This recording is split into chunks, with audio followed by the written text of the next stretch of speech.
Paulo yanditse igitabo c'Abafilipi, yandika igitabo c'Abanyefeso, yandika igitabo c'Abakolosayi. Ibi bitabo byose Paulo yavyandikiye muri prison.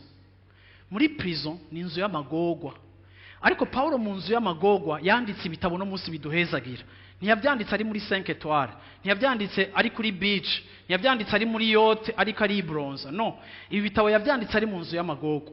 Bisobanura ngo naho wewe uri kuraca mu gihe kibi, ntibisobanura ko ukwiye kuba mubi. Ariko muri ivyo bihe bibi byawe uri kuracamo, ushobora kuzana ijambo riremesha abandi bazoca mu bihe nk'ivyo, bakaraba ingene wewe wavyifashemo, bikabaha icizere kandi bikabatuma barondera iyo Mana yagushoboje guca muri ivyo bihe. Wandika igitabo c'Abafilipi ivuga ngo ni munezerwe kandi munezerwe. Gutuye umuntu atubwira kunezerwa, gutuye umuntu Paulo na Sila baririmbira mu ibohero kandi bari mu nzu y'amagorwa. How come abantu mu nzu y'amagorwa bashobora kuririmba louange na adoration? Hari gihe tuzatwara ngo Paulo na Sila baliomba abakristo barasema Sila murango wa gereza ukasho.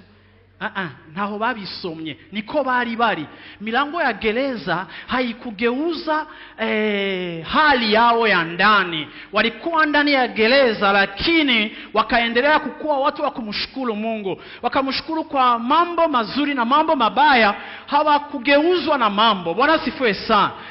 Ibi bivuga ngo twebwe dufise uburenganzira bwo gushishikara kubico turico, haba mu bihe vyiza canke mu bihe bigoye, kuko ico Imana yakoze mu buzima bwacu kiranesha isi. Niko Bibiri ivuga, ukwizera kwacu kuranesha isi. Sinzokwiga kuba umupagani kuko ntanguye kuronka amafaranga. Sinzokwiga kuboregwa kuko mfise amahera y'imivinyu.